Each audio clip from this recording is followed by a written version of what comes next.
So, Richard, born to immigrant parents, going to high school, I think mid to late to mid 90s, 99 to 2003, I'm pretty sure. 03, graduated at 03. Yes. What was that like for you? Yeah, so myself and my sister were the first generation born in this country. My father's from Germany, Bremerhaven, and my mother's from Samoa. And growing up on the Central Coast is a very predominantly, I would say, Anglo-Saxon area around there. And I can only speak for myself, but you always felt this sense that you were in some way different. And I'm not trying to say that in a way that I'm asking for sympathy. You could just tell that your cultural background was different to everyone else. I didn't understand half the references people were talking to. My parents are also quite a lot older than most people's parents, though. They were both born in the 40s, both of them. So by the time they had me and my sister, they were already well into their 40s. Yeah. So there's a generational gap as well that I look back on now that influenced how they brought myself and my sister up. So growing up, then by the time we had gotten to high school, by that time we'd been able to like assimilate, I feel like, into that sort of Aussie culture. But always coming home, you could tell that your mum and dad, they were not quite as up to with how the Aussie culture was in terms of like understanding how high school, because they'd never gone to this school in this country either, mum and dad. So they had their own upbringing, and then just trying to navigate the dynamics of like the school parties. Yeah. And Sure. all those sort of things that are associated with high school, like the formals and all those things. They didn't quite understand what the big deal about those were. Right. So trying to fit in that aspect felt a bit weird, because, you know, you go home, you're the child. Yeah. Dynamic is you respect your parent Yeah. as well. So I didn't want to go against like their ruling. So I wanted to fit in, go to these things, but they said, no, we never had those things. So we don't quite understand. So just stay home. Yeah. In a way. So then you just stay home as well. But then like progressing through high school as well, for myself, it was very sort of passive journey for me because I didn't know what I wanted to do. Right. So I went to high school and I just went really because that's what you had to do. Wake up in the morning, you go to... Did you enjoy school? I did. I really did. I found I gravitated towards history a lot because my dad was very much into that as well. And as in topics? Yeah, study? To study, like I could rattle off all these statistics and dates for you even now about Crusades and the Roman Empire, but then what do you do with that? Right. As well. So by the time I had finished high school, and I didn't know which subjects to pick, I really, because I felt lost. This, I guess, is the main feeling I have looking back on it. I felt lost by the time I got to high school, and knowing what to do at the end of it. So by the time it came to graduate, I didn't know what to do. I'd gotten my mark. I didn't know what to do with it. And I felt completely lost. So when that happened, my mum stepped in and helped me. My mum's a nurse. She's very good at what she does. She was she had quite a high role in the hospital she worked in, and she just told me to give this a go because, you know, this is a profession that always needs staff. And then that sort of started my journey. And onto the going further in this field. Yeah. Right. And did you ever feel nervous about that decision? You know, because I always think that there's a kind of a pressure associated with going into a field that's already established by your mom. And obviously she would have had a reputation to upkeep at some point. Did you ever worry about that? I would have if I'd worked in the same hospital as her. Definitely. Yeah. I was very conscious of I didn't want to go into the same hospital that she worked in and be known as her son all the time. Oh, this is such and such a son. Yes. I've seen that myself already in the hospitals I work in. We have nurses who are very good in their role. And then by the time their child gets into this profession and comes into work, oh, this is such and such's daughter. Yeah. And then that already creates a bias. There's a pressure because with the person I'm thinking of in particular, this nurse is very good at what she does. She works in the ICU. She's very good. And then her daughters come in and everyone just assumes she knows what her mum knows. Yeah. So even though I was only like 17 getting to this, I could tell that would happen if I went into the same hospital as her. But I was also very nervous going into this role because it's not a profession that I had ever envisioned for myself. Right. As well. You know, I was a boy who liked soccer, comics, history, all these things, and then being given the option to go into nursing, I don't understand anything about this job at all. But then getting involved in it, it really came easy. I don't know why. I was going to ask that. Did it come natural to you? I was- Natural once you were in the industry? Once I was on the floor and doing the work, yes. But sitting in the classroom and learning, no. Yeah. Yeah. And I think for me, and maybe for others, because now I'm at the point where I understand the whole method of teaching better. And for myself, I look at that, I'm someone who needs to be hands-on as well to learn it. Yeah. Sit in a classroom and just hear text constantly, and you've got nothing to apply it to. You have no connection to it. You don't understand why you need to go it, if that makes sense. Yeah. By being like sitting in the classroom and then just like trying to force myself to learn whatever this person was talking about. Like, okay, I'm memorizing it because you have to answer a multiple choice question, but do you understand it? Those are two different things. Yes. So when I finally got onto the floor and doing the job, I could get, oh, so that's why we had to learn that because of this. Then I could see those dots and then connect them. And then from there, I started off at the bottom of this profession in terms of the grading. So there's assistant in nursing. That's the first level you get into, which is more involved in like the personal care of the patient. It's hard. That is hard work. Anyone who's out there who is an AIN knows that it's quite hard work in terms of getting people, like, showering them, dealing with their confusion or their incontinence or their behavior issues. And then having to do that for like 30 people in the nursing home from the time you get there at 6 till you finish, that's hard work. But I'm glad I did it because that grounding helped me moving forward in my career. Yes. Yes.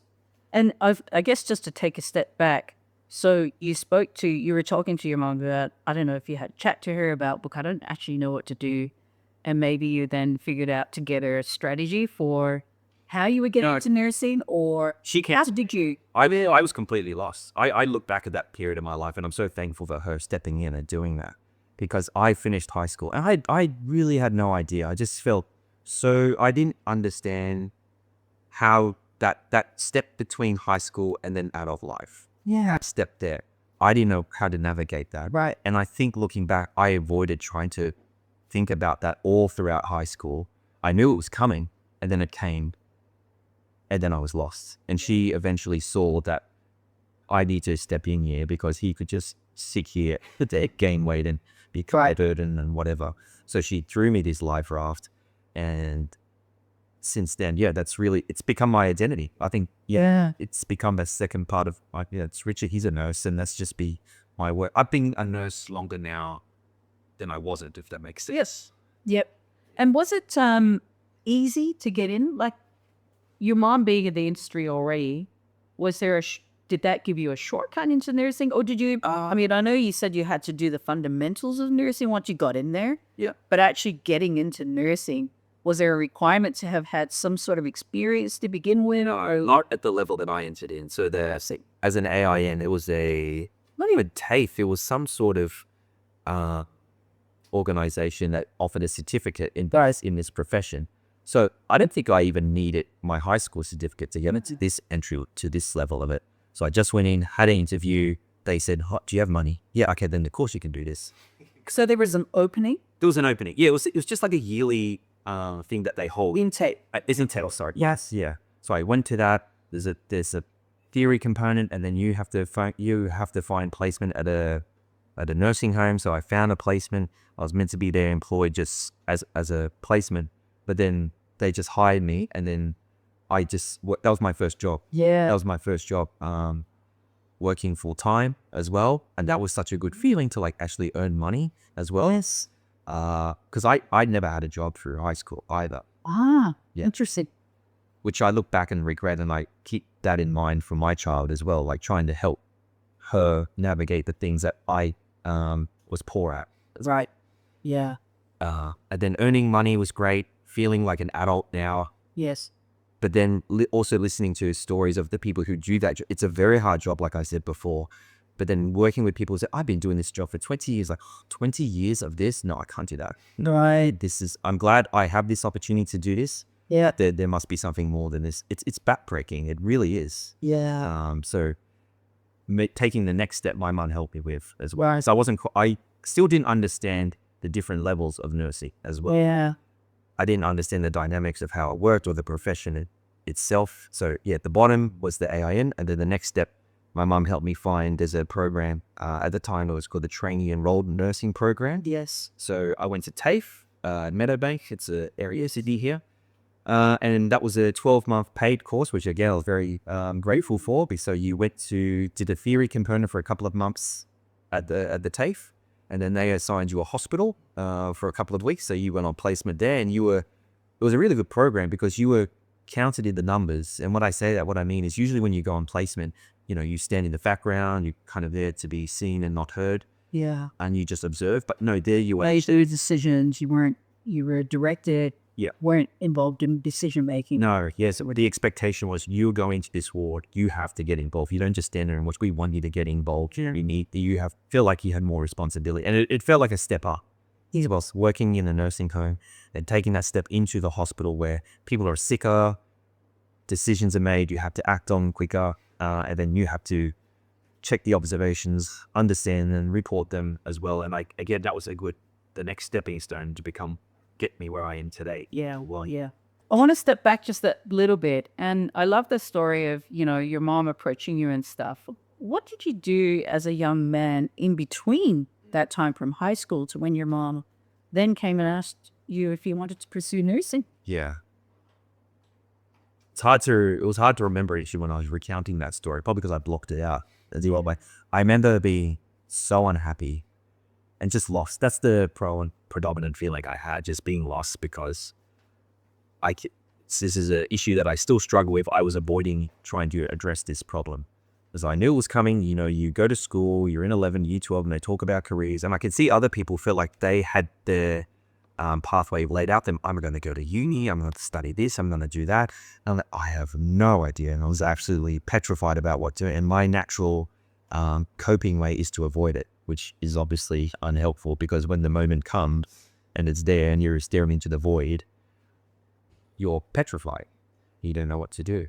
So I guess from that period, from when I finished school to when my mother intervened, I was trying to look busy in the mornings with my dad, who had a routine about waking up and doing this, that, and the other. So I would try and go off with him in the morning just to avoid my mother's questions of, what are you doing today? What are you doing to move your life forward? And I think I did a few things. I remember going down to the local TAFE and trying to look into some courses, but I remember just doing it to look busy. I would pick out information sheets and lay them all out. I don't know any of these things. And then just go to bed and try and avoid it. And hope the solution would magically appear, which I guess in a way it did. Yes. And maybe that is why I continue to act the way I did. I do, avoiding his, the solution appeared and here it is. But that's not something that I would recommend people to do at all. It's a journey and a feeling that I wouldn't want anyone to go through. And it's still a hard thing to know. Even though I'm a nurse now, if I could go back in time with all the lessons that would I do nursing? I'm not sure. But maybe I would have been better at trying to identify what made me happy or what career I would. I don't know. I'm just thinking about this right now. Yeah. Would I go back in time and try and prevent that feeling from happening? What career would I have chosen? I feel like I'm very good at my job. Yes. But is that what I would have done? No, shall I know now? Yeah. And what about your friendship circles? I mean, going back at the time when you were trying to figure out what you needed to do next, and obviously moving into nursing, did that change your friendship circles? Were you concerned about that at all? Was it an issue for you? I didn't have a big friendship. So I was that kind of person in school that never had how when you at lunchtime you have a seat where everyone goes to and they sit down and chat and everything. I feel like I was a bit of a nomad. So you had the crew that would play rugby league, and you had the crew that would play soccer, or you had the crew that sat around and chat. And sometimes I would just decide, I feel like hanging out with this group today. So you kind of went from group to group to group. And I was friendly with everyone, but I don't feel like I had a really super close niche. I do have friends today from high school. Even today, we hang out and they're at my wedding. But even in that period of time when I was lost, I don't think I reached out to them because I didn't want to know. I think I was avoiding this. If they were doing something fantastic, I didn't want to know about it. But yes, I felt lost as well. And it's only when I finally started working again that I reconnected with some of them. as well, because I felt, okay, now I can move and re-engage with these people because I don't feel like such a loser. So interesting. Yeah, because I do wonder, because a lot of young people tend to have many friends or want to be around a friendship circle because it's associated with status. Yeah. And sometimes you get caught up, or young people get caught up in wanting to stay with friends rather than necessarily focusing on their future.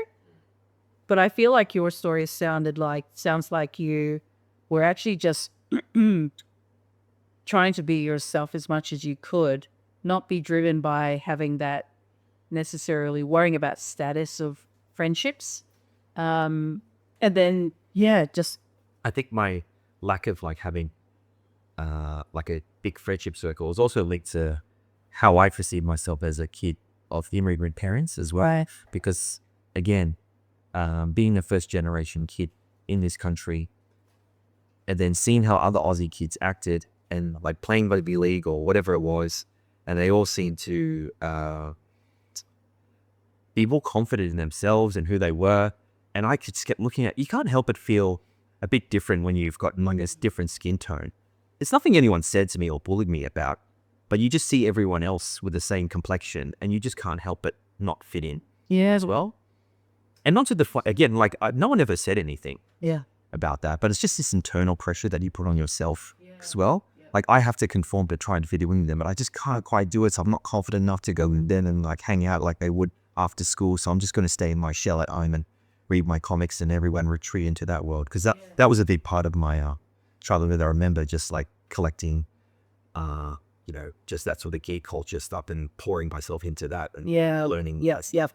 Is it fair to say that identity, that search for identity wasn't as deep as sort of you feeling like you just wanted to just do what you felt like doing? Like you weren't so much triggered by a lack of sort of not having an identity associated with, kind of who you wanted to be? At that period of my life, I think I knew who I was. Yeah. But I had no direction. That's what it was. And there's a saying when it comes to, I think, I don't want to misquote who it was, but there's a saying with Stoicism about a ship with no wind knows no port. So if you don't have the right direction behind you, you don't know where to go. And that's how I really felt. Because I remember that saying here, that's exactly how I felt at that period of my life. Like you need to go somewhere, but I don't have this drive or this wind or this direction that I want to go to. That's what I lacked. I lacked like that purpose or that vision to aim for as well. Yeah. Yeah. I think that's so important, that when you have some points in your life where, they are the moments in time that actually anchor you back to what you, sort of want to stay true to. Yes. So important, isn't it? I agree. Yeah. The more I've learned about that side of philosophy as well. And trying to understand where you need to go to. Yeah. It doesn't just have to be one thing. Like if I need to do this thing to be a good partner, I need to do this thing to be a good father, I need to do this thing to be a good parent or employee. Sorry. Yeah. It doesn't have to just be one thing. I think it can be multiple things, but you just need to know what direction you want to go to and who you want to be. Yeah. I love that. Helps. So going back to nursing, there's not a lot of males doing nursing, right? Did that ever concern you? Oh, definitely not when I started. I think it's more common now, but still the ratio is still out of proportion to in terms of amounts of it. And I definitely feel there's a more stigma attached to it when I first started this profession in like 2004. But that has become less and less and less as time has gone on. I think amongst my age group and my circle of when I was going out, after I got my job and I felt more confident going out into my other friends, into the clubs and things, if people would ask, what do you do? And you'd say, I'm nursing. And the most common reaction would be, oh, you're gay, are you? Right. The most common thing was just roll your eyes. How do you respond to that? Well, it's just an immature thing. And I didn't care about those people's opinions, so it didn't really worry me. But just kept happening, just funny going on all the time. But now I definitely have noticed a switch when you say it. Maybe that's just because we're the people that I engage with as we move through life, and then you can see what this profession has to do. When you say it, oh wow, good on you, and the common response is, oh, you guys deserve more paid agency. And then like the cynic in me is, yeah, some of us do, not all of us. Yeah, and indeed, I think many people are now. I don't know if it's to do with COVID necessarily, but I think there's it's instant gratitude that goes in your direction when you say, "Oh, I'm in the nursing field," or "You're a nurse." Is that what you're seeing on more these? It was still, but what I was talking about, like that sort of adulation, was still there pre-COVID, but it went to another level after as well.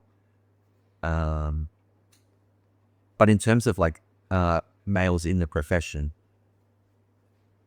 we always make a joke if I go to work on the ward and there's a few everyone looks, oh, all the boys are on today, because such a comment people just have to naturally make because you're not used to it.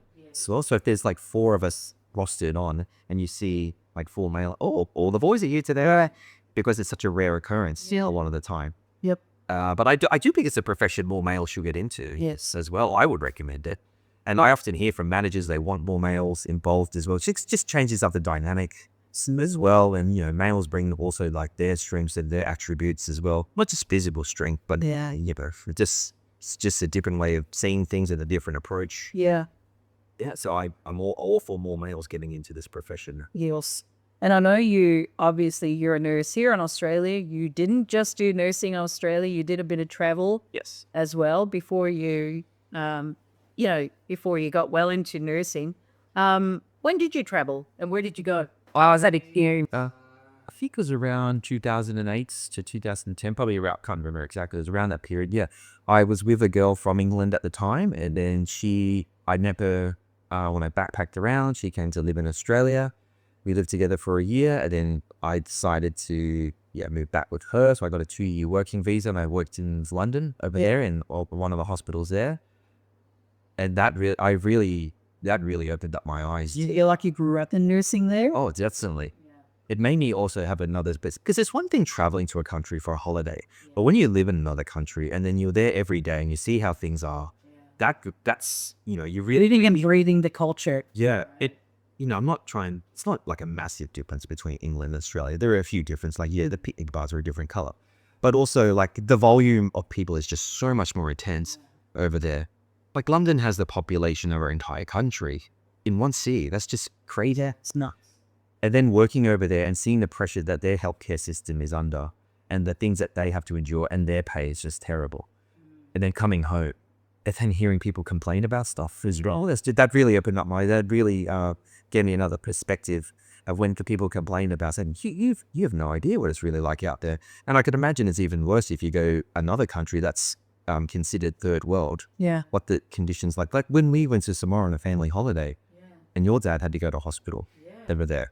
And seeing what the state of that place. Yeah. Like, I still remember that. Yes. That's third world.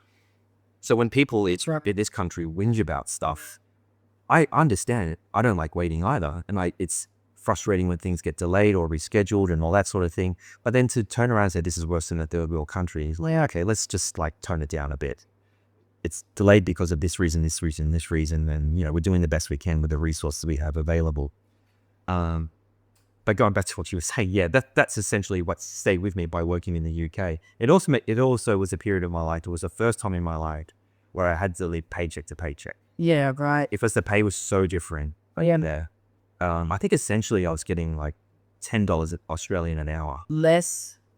Oh, that's getting $10. Meaning the salary there is so much less than. Yeah. Oh, yes. Yeah. I was telling one of the doctors over there, I was just having a chat actually about the wage that I was earning in Australia as an enrolled nurse at the time. That's what I was compared to what I was earning in the UK. When she heard what I earned as an enrolled nurse in Australia, she stuck her head out the door. That's what I earn now. And she was a doctor over there. Really? Yeah, so the pay was just like, I couldn't believe the difference as well. But then also these kind of counterbalanced by the cost of living a bit. Everything was much cheaper over there as well. Really? Well, but yeah, I found it. Well, depending, I guess, because where I was shopping was pretty cheap. Then as well. But I could get by with it. But then you do things also to survive. Like I remember sometimes I would go over, because I played soccer a lot over there, and I'd pay the money to play soccer, and then you'd go out drinking, and then I'd be like at the bar thinking, oh God, I've got like £5 left. So I could either buy a drink now or live off this £5. I'm going to buy a drink off it. Yeah. So yeah, just having that way of just trying to navigate like not having getting money. Yeah. Hustens you up a bit as well. And they're just learning how to, and makes you realize I can live a lot less than I really thought I needed.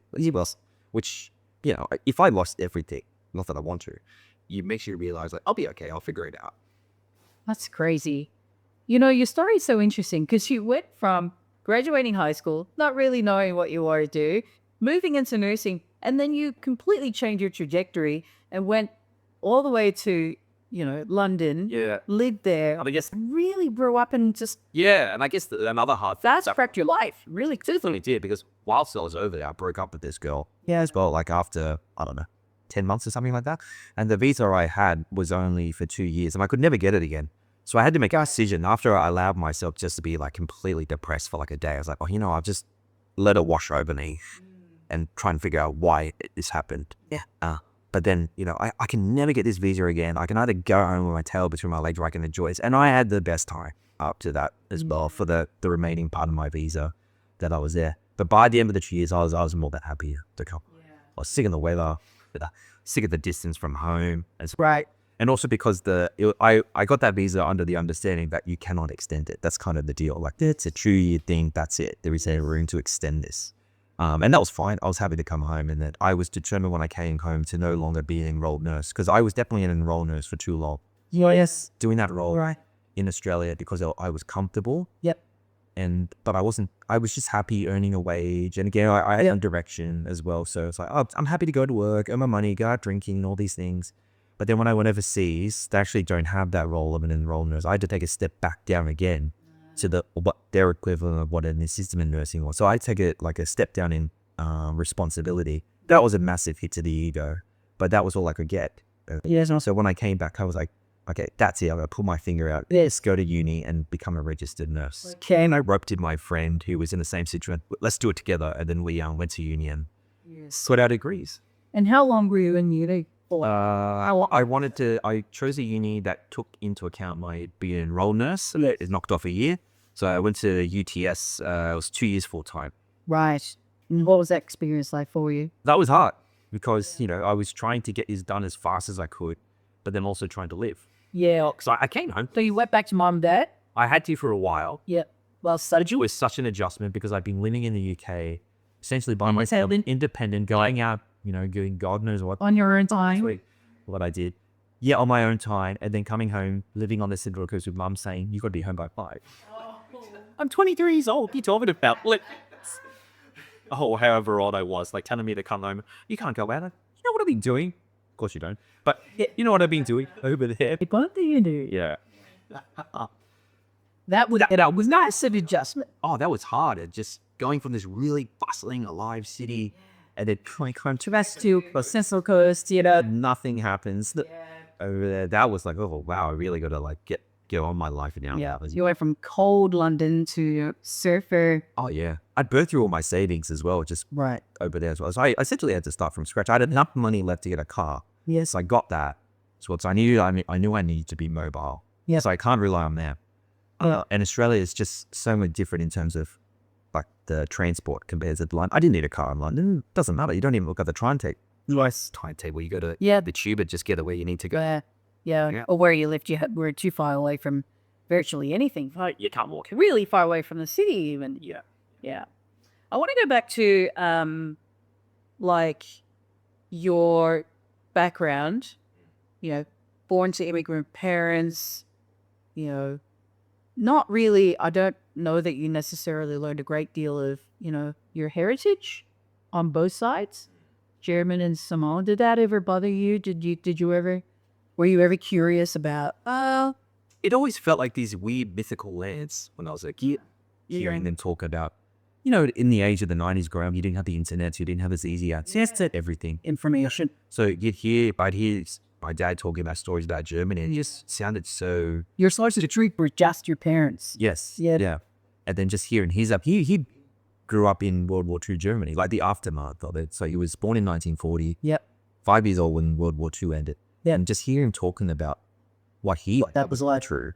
And that's just so far removed from what we would know and have to deal with. Like I remember the story he told me of his grandfather waking him up early in the morning so they could go down the shipping dock, get in the boat, row to this place he lifted them up so he could seal coal, take it to the boat, go home and light it so they could have heat. Yeah.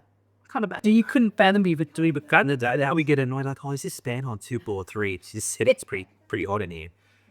So going back to what you were saying, like I heard like these stories and these anecdotes about Germany and Samoa, but then I think because neither of them shared the same culture, it didn't become such a prevalent thing in the household. Like we need to live like Samoan people there, because I think if it's sad if they're both the same heritage, then I think they definitely would have been, let's embrace that Samoan culture or the German culture. Yeah. So it became it became more anglicized, I guess. Yeah. In Australia. Yeah. Yeah. So their dad would do the cooking. Yeah. Mum. I was going to say you experienced some of the culture through the food. Yes. Yeah. Which was, I didn't realize until you go to another person's house. Till you go to a friend's house and then they have a meal, like when they brought out potato. What's this thing? It's potato bake. Never heard of it. Yeah. That's when it becomes, because it's your world, it's your reality. Yeah. You only know that. Yeah. And then when you go to someone else's house and they, have lived in Australia for however long and like they lived the Caucasian life. Yeah. Which was the predominant ethnicity on the Central Coast. And then you get like a little bit of a culture shock as well. And you go to a party and everyone has like party bags and things like that, instead of when you have a birthday party at home. Well, not even a party, you just have the family celebrate. Dad has made you a wooden gun. That's your present. Yes. So, yeah. Because that's what it was. Because like he's such a self-sufficient person. But yeah, I'm not buying you a gun. I'm going to make it as well. And it's funny because I feel like those gifts would be the most meaningful. I still love it because they are pretty short. Some of them that went through, like, made something with their hands, and gifted it to you. Yep. Whereas these days we're so quick to just go and, buy one another gifts, Buy a gift, buy the game, outsource daughter's birthday place. Not as meaningful. I think if I think back, like, you've done so much. I don't even know that you imagine that you would ever do what you did after high school. Travel, go into nursing, work full time, start to earn a living, jump into a relationship and actually fly overseas with that person that you met. Yeah. Live with that person. Would there be anything that you would have redone? Like, do you have any regrets? What would they be? What were those regrets? Oh, then it took me so long. My regret is that it's taken me because right now I'm trying to do so much more in terms of my career to push it forward. And I wish I'd done. Okay. So the regret is on the career side.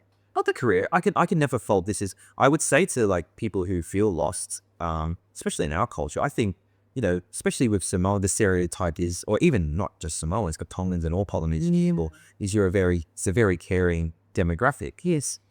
And I would encourage more, but even males, to get involved in this, because it's a really rewarding job, and it's one of those jobs once you get in as well, you're always going to have work, and it's something where they can also stimulate your mind. I'm not trying. I was going to say there's a level of stimulation and endless stimulation as well. It challenges you physically. Yes, you've got the pressures that if you can deal into nursing, just the mental pressure, the physical pressure, you can essentially deal into many things in life. Yeah, and if you don't like a particular specialty, you can find something else. If you don't like working in an emergency because it's too fast-paced and too adrenaline-driven, you can work in like a different department as well. There's something I feel like that anyone who is attracted to this profession, as well. Yes, male and female. Definitely. Yeah. I've never, when you reached out to me for this process. Yes. And you asked me about male nurses, and then I stopped to think, I don't think I could think of another that I met or interacted with, another Polynesian descent nurse. I'm sure they're out there. I just haven't happened to meet them. Yes. My career. Yep. So I would say to anyone who's thinking of what to do, this is definitely something you should consider. Yeah. Yep. Back to regrets. Oh, yeah. Yeah, I guess my main thing is just like, I wish I was able to find a purpose quicker or a direction quicker. That's my biggest regret. And trusting myself, to be honest. Yeah, because I was going to say, thinking of that, what would you have done differently then? I would back myself. I would go back in time and look at my Younger self and say, you can do it. Because there was a lot of self-doubt, like, I can't do this. I'm not capable. I'm not smart enough to do this. And I think that was the predominant report in all my report cards growing up. Richard's capable of more as well. And it took me way too long to believe it as well. Because now I know I can do whatever I need to, or I'm capable of so much more. So I would go back to that young boy sitting there reading his Phantom comics, like, you can do more than this. You're capable of more. You're smarter than you think you are, which is a message I try and tell my daughter even today. Yeah. Yeah. And do you think backing yourself, saying to yourself that you would have probably liked to have backed yourself more back then, do you think that would have been something that people generally take for granted, that, backing yourself would have led you to XYZ in the future? You know what I mean? We tend to take that for granted, that if you don't think about backing yourself, that could lead to consequences down the line. Yeah. Yeah. I think I know this for myself. I was scared to back myself because I was scared what happens when I fail. Right. That's Afraid of failure. Yeah. But now I've changed my whole philosophy. If you fail, Go for the failure. go for the failure. You need the failure. In fact, failure is such a great thing to have, because that is such a fundamental thing of moving forward. Yeah. Because if you have success all your life, or you've had everything easy for you, when you meet an obstacle, you don't have that resilience in the background saying like, oh, I can overcome this because I've got all this experience in the background as well.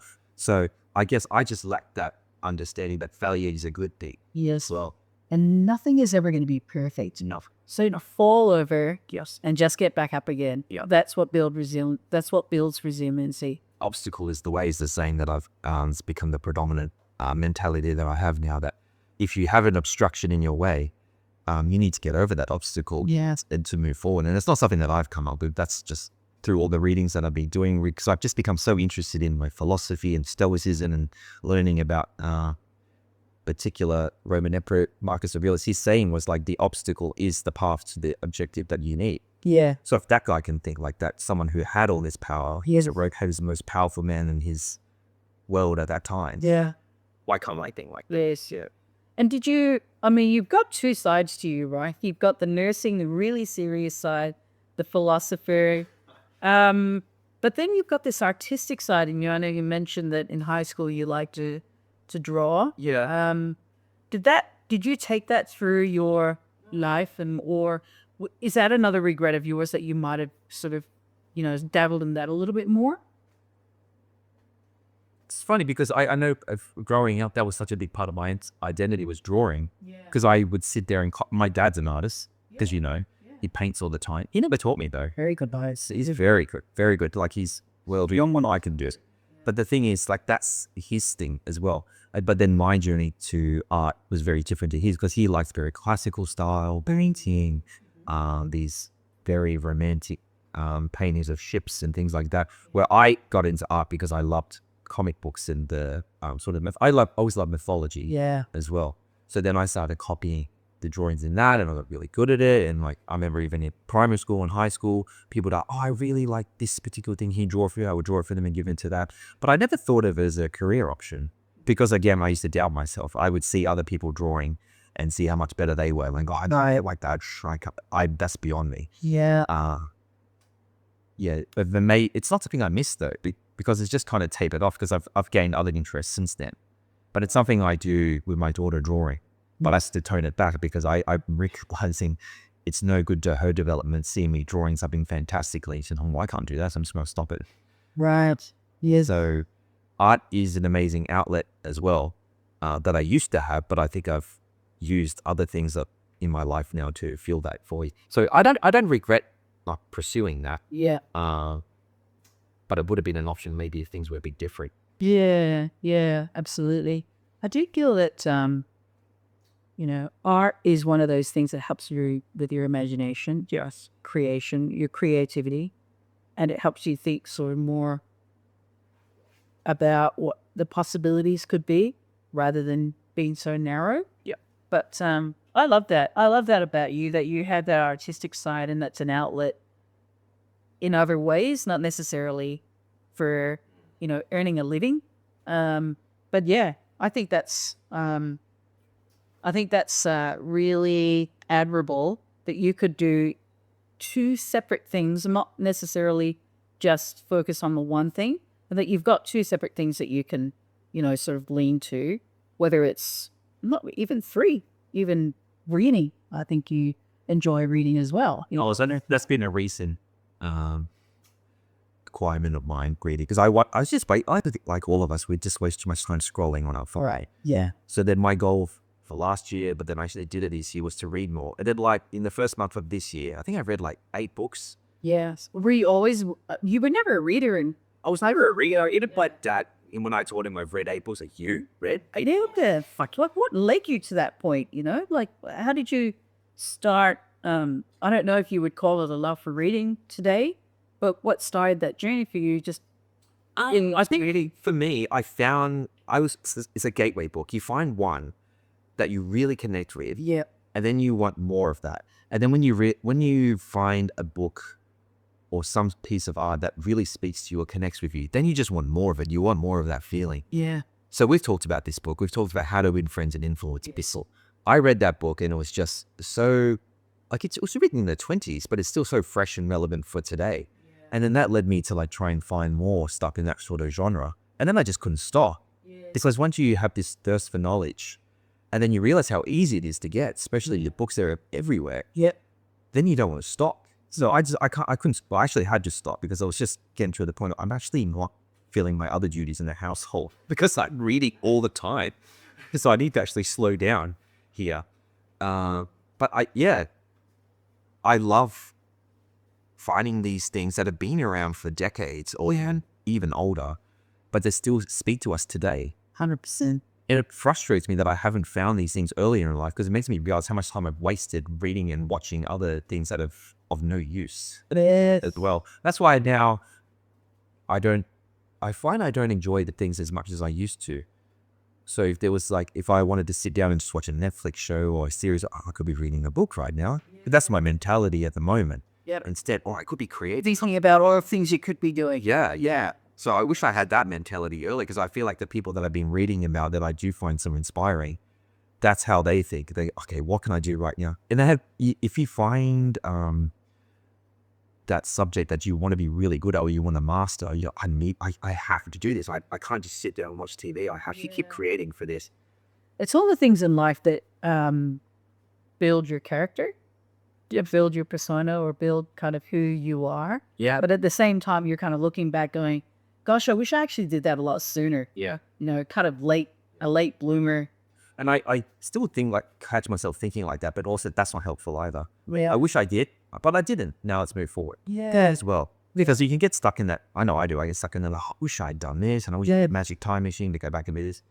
But I don't, and I will never will. So let's go forward. Yeah. And it's not always a great thing to live in regret, but you do have to reflect, but not be so down on yourself not actually doing it. Yeah, I don't know. When I hear people in interviews, I get to, would you change anything about life? And they say, no, really nothing. I feel like normally I would change stuff. Oh, 100%. Yeah. You do have to reflect back on your life and go, actually, these things happened at this point in time and it served me for what it did. And these things didn't happen and probably that served me too. But then it's so hard to rewind and go, oh, I might have done this better. If I change this, would my life be what it is now, I guess? Like, did I need all that stuff to get me today? Because your father today, right? That's a fulfilling life as it is in itself. Yeah. Right. Did you ever think you were going to be a father? I think so. It's such a whole, nothing can prepare you for it. You can read as many books so you can listen to other people's advice. But when the child arrives, your life has changed so dramatically as well. And then trying to squeeze this life into the life that you've established as well is so tricky. Yeah. As I'm sure you know as well. Yeah, 100%. It really did change my life. And being a parent figure, I mean, obviously I raised my biological nieces with my partner, but you only realize how impatient you've been when you're younger, when you start raising children. You realize, oh, wow, I really actually will be this patient? Yeah, I actually realized how wasteful I was before because you're like, oh my God, like now I have no time to do anything. All those things I wish I had done.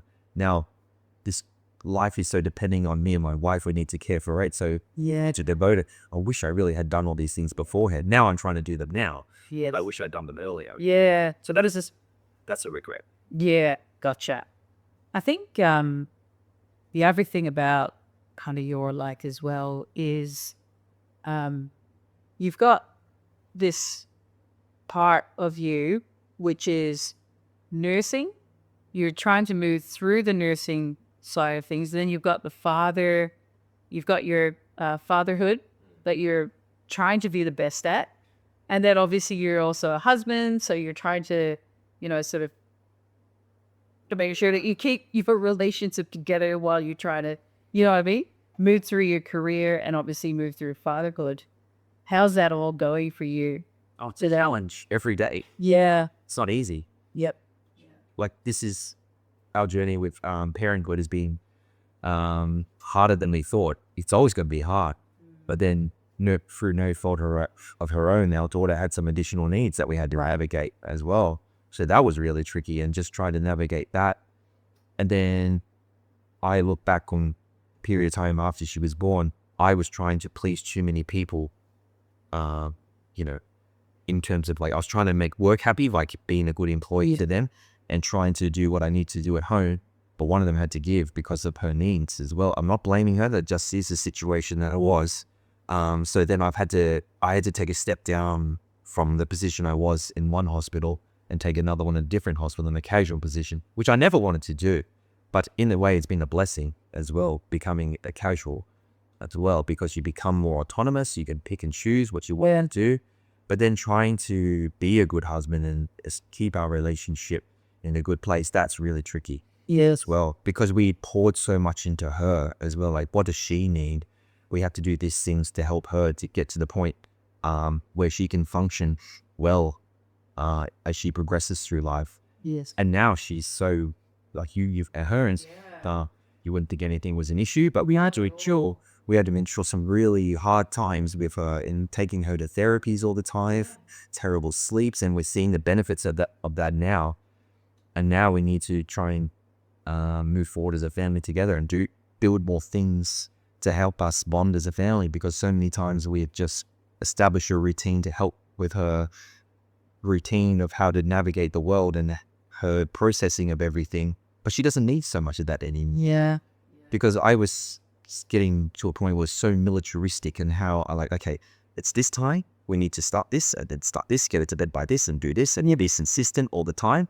And if someone, can you come out? No, because we got to do this, this, and this. Yeah. That peeling away at that as she progresses as well is really good and liberating as well. Like we went on a family holiday overseas to Fiji, and wasn't perfect, but it was pretty good. Yeah. As well, and it's given us that confidence to do more things moving forward. Home ownership for years. Yeah. You wanted to get into housing market. What was that like? Ooh, it's one of those, especially here in Sydney, it's one of those things just always feels so unattainable.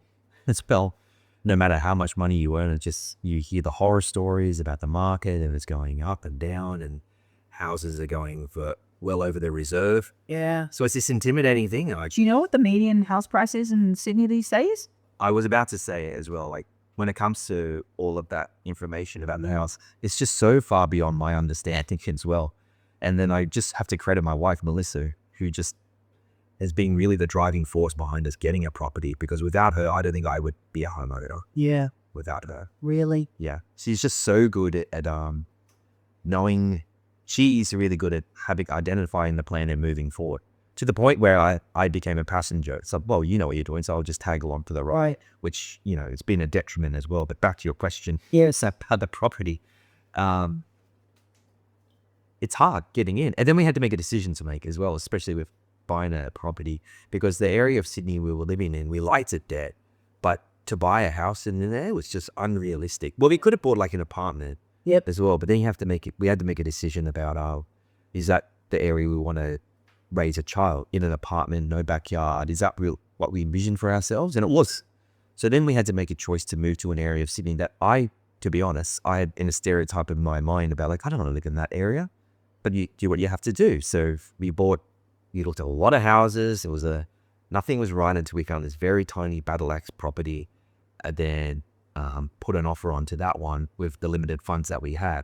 Because I remember at the time when we were told how much money we were able to borrow and then use to buy a place, it was a pretty small pie really that we could use and to buy a property. It's the point where like I remember we were at a party and we were just talking to a couple and they asked us how much money do you have to work with, and we said the price, and then the guy, I doubt he even remembers it, but he laughed at us. I remember that so well.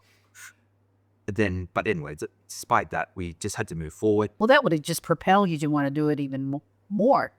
I just dismissed him. I just looked at this guy because he was born with a silver spoon, so I didn't really care what he really thought. But then bought this place and then used that as our stepping point to get to the place that we're in today, really. But it's not easy. So people that think, it's really, I can't do it, it's unattainable, all I would say to that is like, it is hard. Yeah, but what are you going to do about it? Like, you have to find a way. Yeah. And I don't just mean like, oh, well, I won't buy those clothes today. You have to try and find a way to make your money work for you. Not just having I'll miss out on the avocado on toast this week. Yeah. It's about trying to find a way to make your money work better for you. Or maybe even sacrificing something. But a short-term sacrifice. Yeah, not to sacrifice. Yeah, to buy in an area that, look, I really don't like this area, but like let's get somewhere. Yeah, so making that sacrifice, getting into the market, and then also accepting that maybe the first home I buy is not the forever home. Because sometimes I just look at the people, at the situation when people buy a house that has to be the perfect one straight away. Yep. And that might work. If you can find that, fantastic. But maybe that's also not the situation everyone can go into. So just have that mentality, I guess, when you get into this world. Yeah. Because things aren't going to change to the point where they become so much cheaper. So you can either just sit there and complain about it, or I might try and do something to get into the market. So you guys work really hard to save for deposit. Yeah. Save for that deposit together.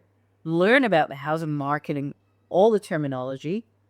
Figure out how much you're going to have to save as a deposit, and then learning about a mortgage, what the banks might want. Yeah. Getting into the Sydney market. You then finally found a spot and you landed on your first home. What was that like for you guys? Well, again, I credit my wife because I sat back while I feel like she did do all of that understanding, all that terminology. And I don't know, I feel like it was beyond my understanding. I just couldn't grab, like I can understand how the heart works, but for some reason I can't comprehend compound interest. That is, I don't know, there's some sort of disconnect with my brain, but I need to simplify it and use ChatGPT, I guess, to understand it. But the feeling of getting this place is just so elating. Like when we sold the property that we first had, and then we couldn't find the house that we next wanted to go into by the time we settled, we had to rent for a while. Yes. And that place was really not great. That place, again, sacrificing. We had to find somewhere that was within our budget. Yes. Live there short term, understanding that, okay, this will lead to the next as well. So we lived in that house. Wasn't fantastic. It was the first house I've ever lived in where I could see my breath when it was cold, because that house just didn't have great insulation, and summer was just so hot. But then using that as motivation, like, let's go out and find this place this weekend. And then having our finances in a row or lined up for when we do find the place, let's pounce on it. Because it was just it's so competitive as well. Yeah. Like if a house stayed on the market for more than 2 weeks, you'd think, And even the place is really quite competitive to get into, was it? Or first place. Yeah. Yes. Trying to remember back to that period of time. That wasn't an auction. That was a No. I was saying. Yeah, public sale. It's hard to remember that one. But the one, we made the offer, and I'm pretty sure our offer, we looked at the place, made an offer that afternoon. I'm pretty sure it's accepted that day. Right. But for this one, I remember the volume of people coming through this house, thinking this house was amazing. Yes. Let's make an offer, but we'll never get it. But then getting the phone call, saying it's down to you and one other buyer. Yeah. And then, we happened to be the successful one. Yeah. It's just crazy. Yeah. Wow. I think that happened over the span of what? 4 years? Yes. Yeah. Got your first home. Got our first lived in that for 3 years. I was born. Your daughter was born. You kept thinking about saving and strategizing for how you would then move forward beyond that home. That was just a stepping stone. And at the same time, you worked hard to make it a home, right? That the first place that you were in. It's a lot to tackle. Like that's a lot to tackle for your first time. Yeah, that house that we first bought, we renovated it a lot as well. I'm really proud of how we left the state of that place as well, and then made a bit of a profit. Yeah. That I'm not going to pretend like we're house flippers or anything No. like that, but yeah, it looked better than when we left it. Yeah. And then even with this house, hoping to chip away at it to make it Yeah. how we envision. Yeah. Should look like. Yeah. Made good money from that one. Sold it. Bought this one. What an incredible journey. And then in terms of, I suppose, next steps for you, I think you said you're thinking about your next move in nursing. Yeah. At this point. Just trying to find something that more family friendly as well. Right. As well, because, you know, wanting to spend time with your daughter and your wife as well. And even though I love my job, that doesn't hold you at night. Yeah. That place. And trying to find that balance where, like, where's the point where I can get where I'm fulfilled from my professional life, but also fulfilling my what meets other avenues that I have to do. Yeah, as well. Yep. You tend to start then prioritizing your purpose, your life outside of work, and you start thinking, okay, well, it serves me here, career-wise, but is it serving my family as well and my other goals that I want to be able to achieve? So there's a lot at stake, I suppose, when you're thinking about your career. Yeah. I'm guessing. Yeah, trying to pursue your career ambitions, but then also not neglecting, making sure it doesn't impact too much on your family as well. Like, will this job take me away from my family? Do I have to travel for it? Will I be allowed to work from home? Can I take my daughter? Can I help with the school drop off and pick up? All that sort of stuff, trying to, because it's just two of us. Just through circumstance, because we live in an area where we don't have family around us. Yeah, I'd see, which is just how it is. Not asking for sympathy, that's just how it is. You know, we've gotten to this position. We did it ourselves. We didn't get handed anything. Well, I would say to people, also going back to what you asked about the property getting into the market, saying like, oh, I need some help. Like, we never had help. We did it all ourselves. We saved, we did it, sacrificed it. But it is achievable. It's just hard, and you just have to be able to accept that. But with the career as well, I'm at a point in my career where I feel like I know my job so well. I want to teach as well, and I want to impart what I know to help patients and staff as well. I feel I'm capable of more than what I do at the moment, and trying to find the position that fulfills that. Which is tricky as well. And it's competitive. Yep. And I told you I went for that position that was way above like what my pay grade was as well. Yep. And then I went for it, even though I was hopeful I would get it, but if I didn't get it, I also would understand why. Yeah. As well. And it also revealed to me what I need to work. How far away you are, or which more you need to do. Exactly. Yeah, that's fair. And if you were, say, if you were, say, talking to other Thirstee Coconuts out there, what would be the 3 things that you would tell them to, I guess, think about from, say, when they're leaving high school to, you know, kind of moving out into the real world? What are the 3 key things that you might impart, or the 3 key lessons that you might impart on other people that are yet to start their journey in life? I would say find what fulfills you, what makes you happy. Yeah. Like, think about the things that make you happy, whether it is art or something, whatever it is, like something creative, or something that you find of interest. Then how do you use that to fulfill you moving forward in the working capacity? Yes. Which is not easy, but it's achievable. Yes. And then, finding a purpose so you have a direction to sail towards as well. And then backing yourself. That would be my 3 things as well. That I look back and I wish I could do those 3 things by myself. Yes. As well. Yeah. That would be my message to all the fellow Thirstee Coconuts out. Love that. Now, one last question. I know you love movies. Oh, yeah. So my question for you is, if you were to make your own movie, what would the title be, and the biggest takeaways from the movie? What would you name your own film, and what would you want your audience to take away from that movie? What would I name the movie about my life? Ooh, trying to think of something clever, but maybe potential fulfilled. something like that. And the message, would be those three things that you asked before. Just and also just learning if you get knocked down to get up. I mean, in the words of Chumbawamba, get knocked down or get up again.